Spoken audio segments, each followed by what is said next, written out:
يا ربنا لك الحمد كما ينبغي لجلال وجهك وعظيم سلطانك.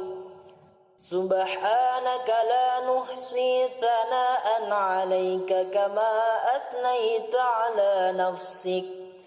اللهم صل وسلم على سيدنا محمد عبدك ورسولك النبي الأمي، وعلى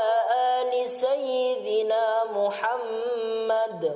وأزواجه وذريته كما صليت على سيدنا إبراهيم وعلى آل سيدنا إبراهيم، وبارك على سيدنا محمد وعلى آل سيدنا محمد وأزواجه وذريته كما باركت على سيدنا إبراهيم وعلى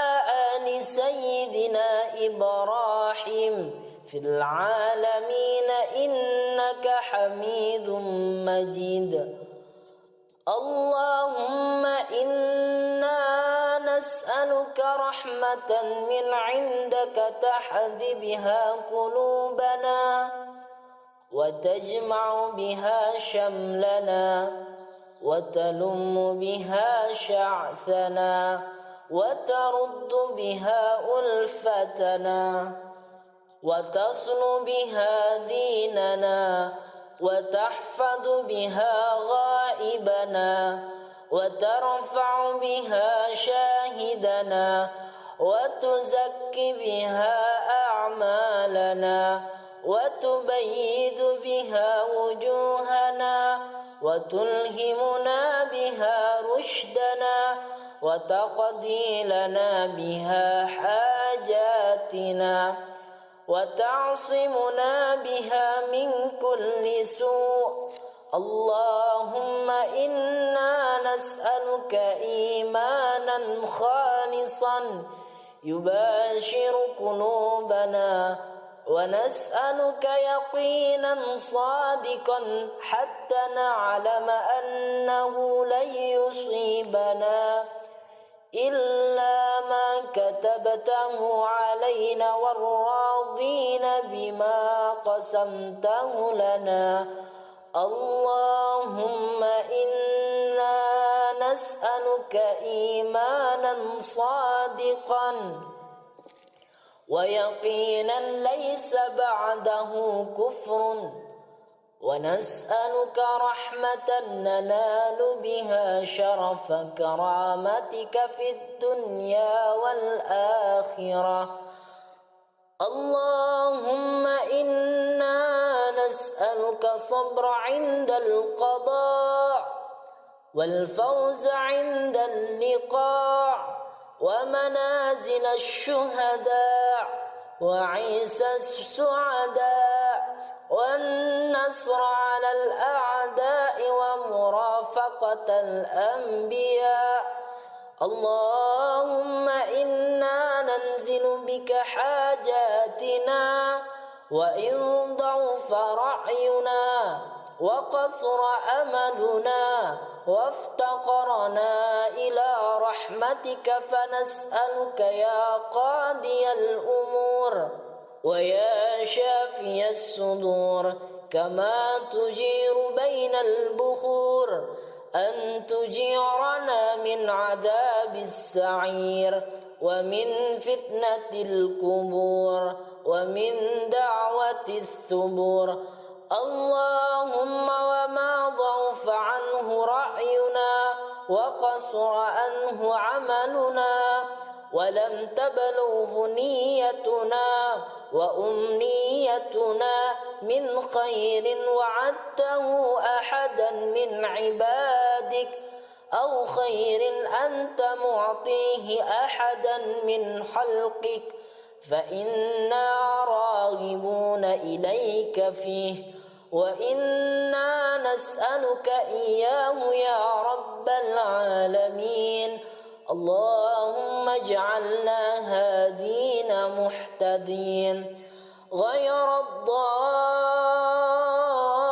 الضالين ولا مضلين حربا لأعدائك سلما لأوليائك نحب بحبك الناس ونعادي بعداوتك من خالفك من خلقك اللهم هذا الدعاء وعليك الإجابة وهذا الجهد عليك التكلان وإنا لله وإنا إليه راجعون ولا حول ولا قوة إلا بالله العلي العظيم ذي الحبل الشديد والعمر الرشيد نسألك الأمن يوم الوعيد والجنة يوم الخلود مع المقربين الشهود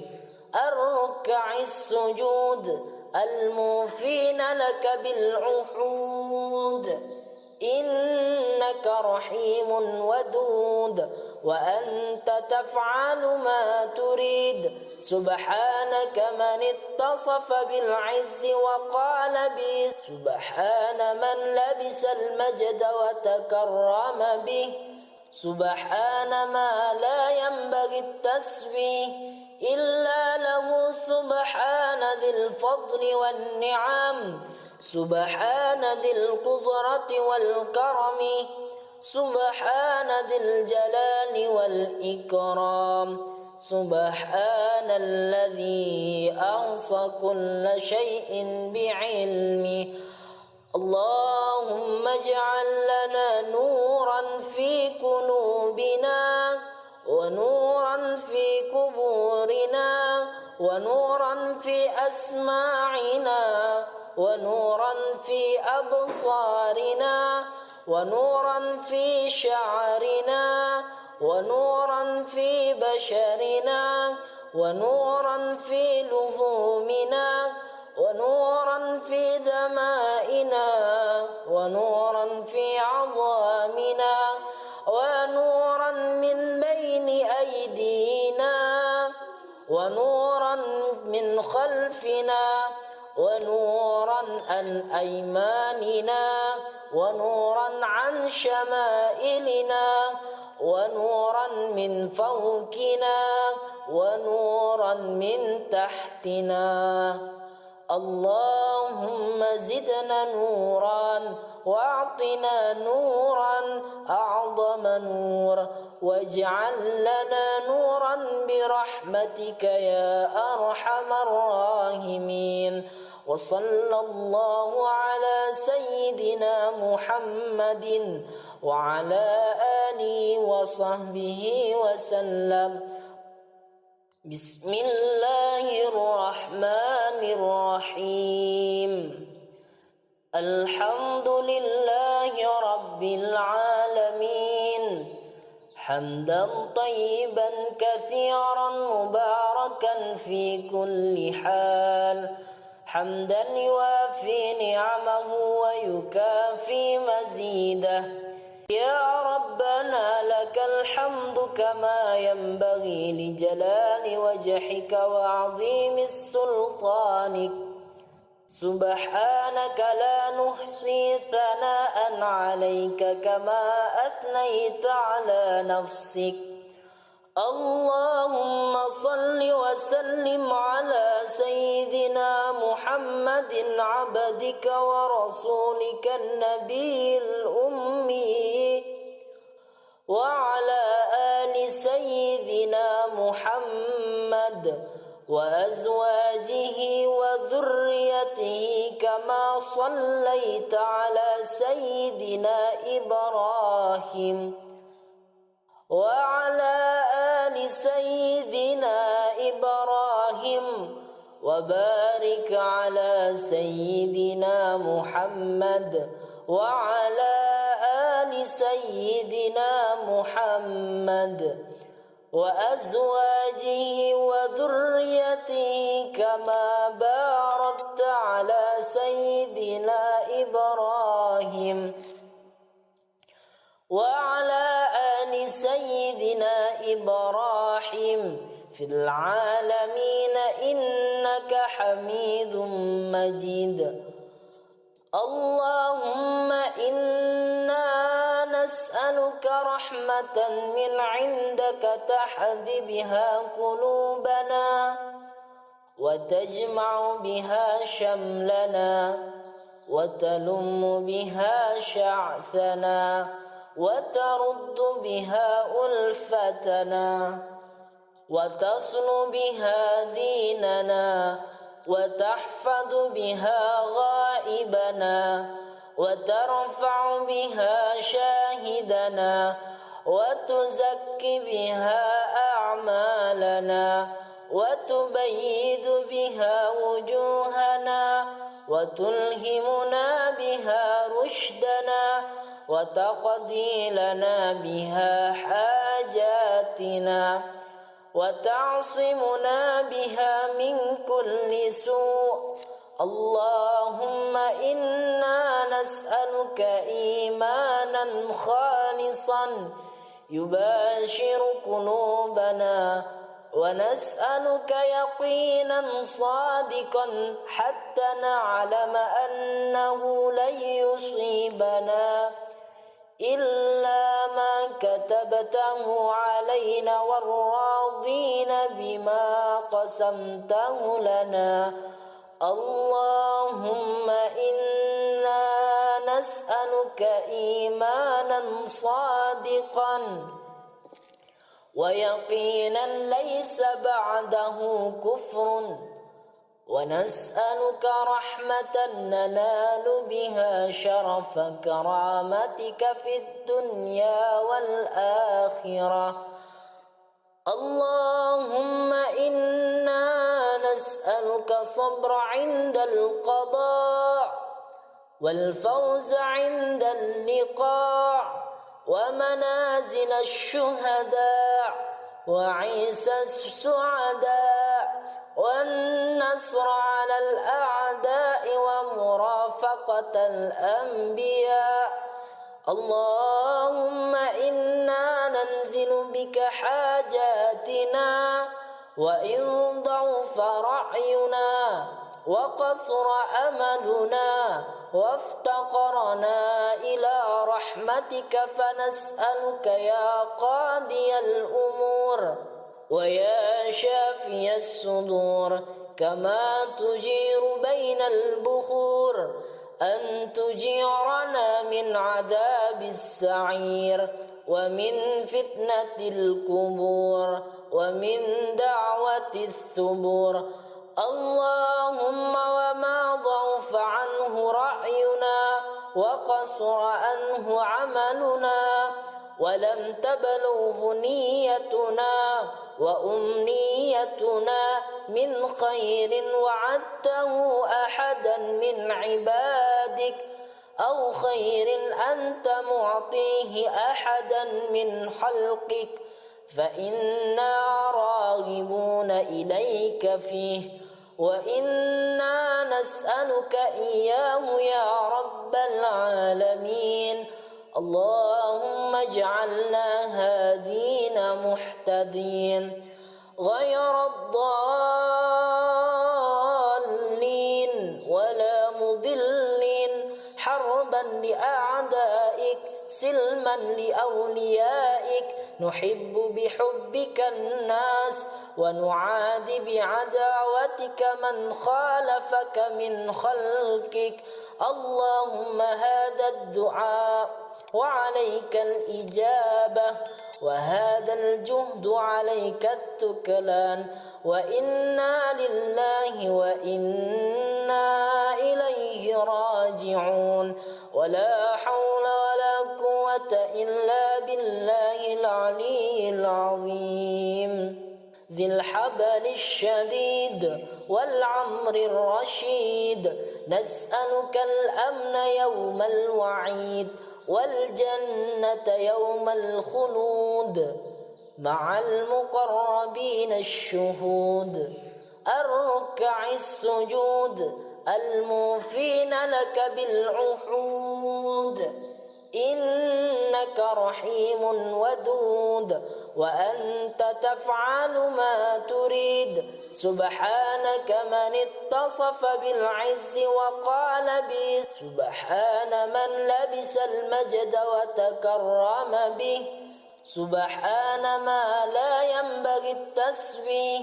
إلا له سبحان ذي الفضل والنعم سبحان ذي القدرة والكرم سبحان ذي الجلال والإكرام سبحان الذي أحصى كل شيء بعلمه اللهم اجعل لنا نورا في قلوبنا ونورا في قبورنا ونورا في أسماعنا ونورا في أبصارنا ونورا في شعرنا ونورا في بشرنا ونورا في لحومنا ونورا في دمائنا ونورا في عظامنا ونورا من بين أيدينا ونورا من خلفنا ونورا عن أيماننا ونورا عن شمائلنا ونورا من فوقنا ونورا من تحتنا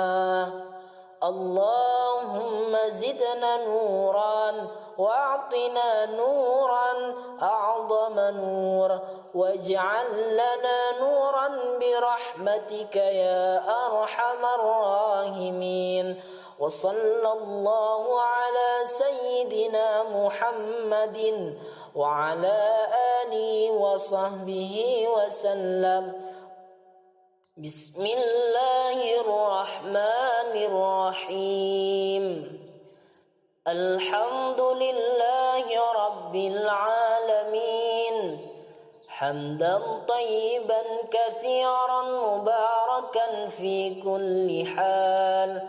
حمدا يوافي نعمه ويكافي مزيده يا ربنا لك الحمد كما ينبغي لجلال وجهك وعظيم سلطانك سبحانك لا نحصي ثناء عليك كما أثنيت على نفسك اللهم صل وسلم على سيدنا محمد عبدك ورسولك النبي الأمي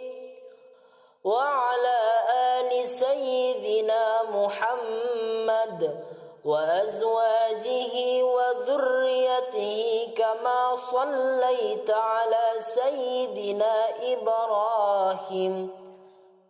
وعلى آل سيدنا إبراهيم وبارك على سيدنا محمد وعلى آل سيدنا محمد وأزواجه وذريته كما باركت على سيدنا إبراهيم وعلى آل سيدنا إبراهيم في العالمين إنك حميد مجيد اللهم إنا نسألك رحمة من عندك تهدي بها قلوبنا وتجمع بها شملنا وتلم بها شعثنا وترد بها ألفتنا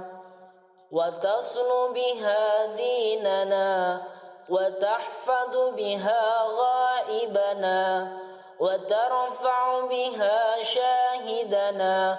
وتزكي بها أعمالنا وتبيد بها وجوهنا وتلهمنا بها رشدنا وتقضي لنا بها حاجاتنا وتعصمنا بها من كل سوء اللهم إنا نسألك إيمانا خالصا يباشر قلوبنا، ونسألك يقينا صادقا حتى نعلم أنه لن يصيبنا إلا ما كتبته علينا والراضين بما قسمته لنا. اللهم إنا نسألك إيمانا صادقا ويقينا ليس بعده كفر، ونسألك رحمة ننال بها شرف كرامتك في الدنيا والآخرة.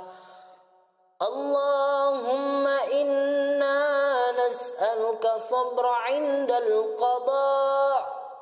والفوز عند اللقاء، ومنازل الشهداء، وعيسى السعداء، والنصر على الأعداء، ومرافقة الأنبياء. اللهم إنا ننزل بك حاجاتنا، وإن ضعف رأينا وقصر أملنا وافتقرنا إلى رحمتك، فنسألك يا قاضي الأمور ويا شافي الصدور، كما تجير بين البخور، أن تجيرنا من عذاب السعير، ومن فتنة القبور، ومن دعوة الثبور. اللهم وما ضعف عنه رأينا وقصر عنه عملنا ولم تبلغه نيتنا وأمنيتنا من خير وعدته أحدا من عبادك، أو خير أنت معطيه أحدا من خلقك، فإنا راغبون إليك فيه، وإنا نسألك إياه يا رب العالمين. اللهم اجعلنا هادين مهتدين غير الضالين ولا مضلين، حربا لأعدائك سلما لأوليائك، نحب بحبك الناس ونعادي بعداوتك من خالفك من خلقك. اللهم هذا الدعاء وعليك الإجابة، وهذا الجهد عليك التكلان، وإنا لله وإنا إليه راجعون، ولا حول ولا قوة إلا بالله العلي العظيم ذي الحبل الشديد والعمر الرشيد. نسألك الأمن يوم الوعيد، والجنة يوم الخلود مع المقربين الشهود، الركع السجود الموفين لك بالعهود. إنك رحيم ودود، وأنت تفعل ما تريد. سبحانك من اتصف بالعز وقال به، سبحان من لبس المجد وتكرم به، سبحان ما لا ينبغي التسبيح إلا له، سبحان ذي الفضل والنعم، سبحان ذي القدرة والكرم، سبحان ذي الجلال والإكرام، سبحان الذي أحصى كل شيء بعلمه. اللهم اجعل لنا نورا في قلوبنا، ونورا في قبورنا، ونورا في أسماعنا، ونورا في أبصارنا، ونورا في شعرنا، ونورا في بشرنا، ونورا في لحومنا، ونورا في دمائنا ونورا في عظامنا ونورا من بين أيدينا ونورا من خلفنا ونورا عن أيماننا ونورا عن شمائلنا ونورا من فوقنا ونورا من تحتنا اللهم زدنا نورا واعطنا نورا أعظم نور واجعل لنا نورا برحمتك يا أرحم الراحمين وصلى الله على سيدنا محمد وعلى آله وصحبه وسلم بسم الله الرحمن الرحيم الحمد لله رب العالمين حمدا طيبا كثيرا مباركا في كل حال حمدا يوافي نعمه ويكافي مزيده يا ربنا لك الحمد كما ينبغي لجلال وجهك وعظيم سلطانك سبحانك لا نحصي ثناء عليك كما أثنيت على نفسك اللهم صل وسلم على سيدنا محمد عبدك ورسولك النبي الأمي وعلى آل سيدنا محمد وأزواجه وذريته كما صليت على سيدنا إبراهيم وعلى آل سيدنا إبراهيم وبارك على سيدنا محمد وعلى آل سيدنا محمد وأزواجه وذريته كما باركت على سيدنا إبراهيم وعلى آل سيدنا إبراهيم في العالمين إنك حميد مجيد اللهم إنا نسألك رحمة من عندك تهدي بها قلوبنا وتجمع بها شملنا وتلم بها شعثنا وترد بها ألفتنا وتصل بها ديننا وتحفظ بها غائبنا وترفع بها شاهدنا وتزكي بها أعمالنا وتبيد بها وجوهنا وتلهمنا بها رشدنا وتقضي لنا بها حاجاتنا وتعصمنا بها من كل سوء اللهم إنا نسألك إيمانا خالصا يباشر قلوبنا ونسألك يقينا صادقا حتى نعلم أنه لن يصيبنا إلا ما كتبته علينا والراضين بما قسمته لنا اللهم إنا نسألك إيمانا صادقا ويقينا ليس بعده كفر ونسألك رحمة ننال بها شرف كرامتك في الدنيا والآخرة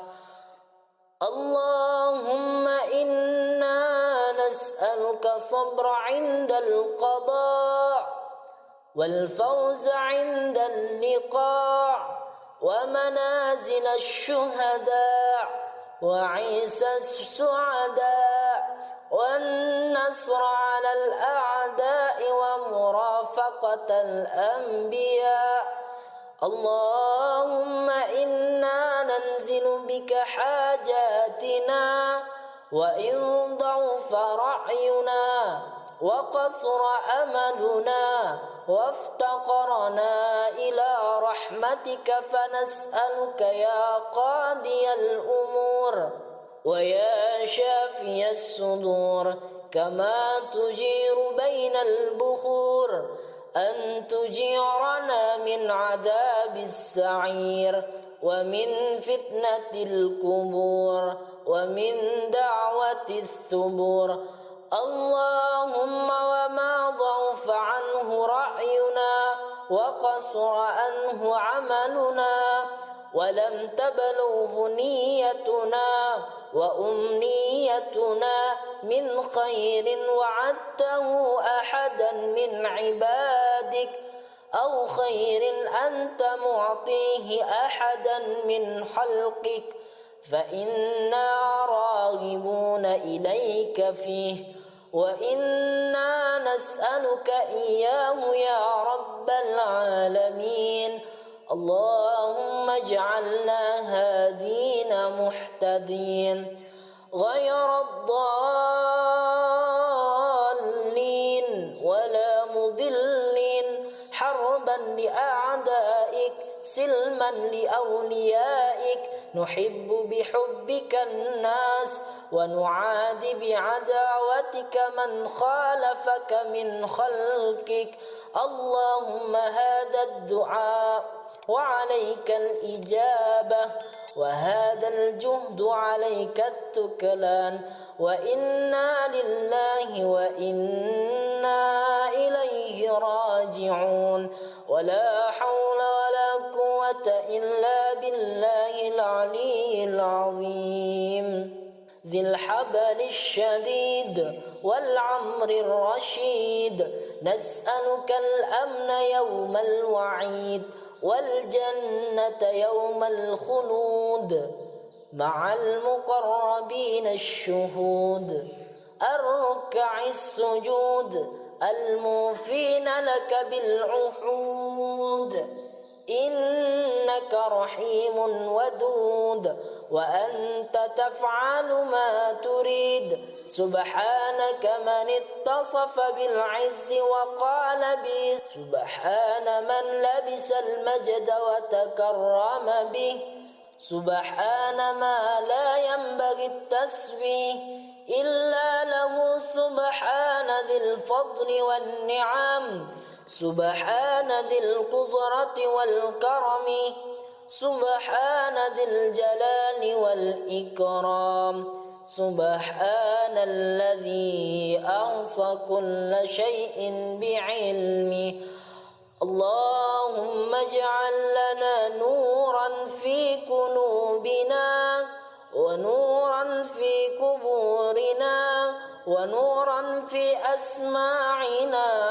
ونورا في أبصارنا ونورا في شعرنا ونورا في بشرنا ونورا في لحومنا ونورا في دمائنا ونورا في عظامنا ونورا من بين أيدينا ونورا من خلفنا ونورا عن أيماننا ونورا عن شمائلنا ونورا من فوقنا ونورا من تحتنا. اللهم زدنا نورا واعطنا نورا أعظم نور واجعل لنا نورا برحمتك يا أرحم الراحمين. وصلى الله على سيدنا محمد وعلى آله وصحبه وسلم. بسم الله الرحمن الرحيم. الحمد لله رب العالمين حمدا طيبا كثيرا مباركا في كل حال حمدا يوافي نعمه ويكافي مزيده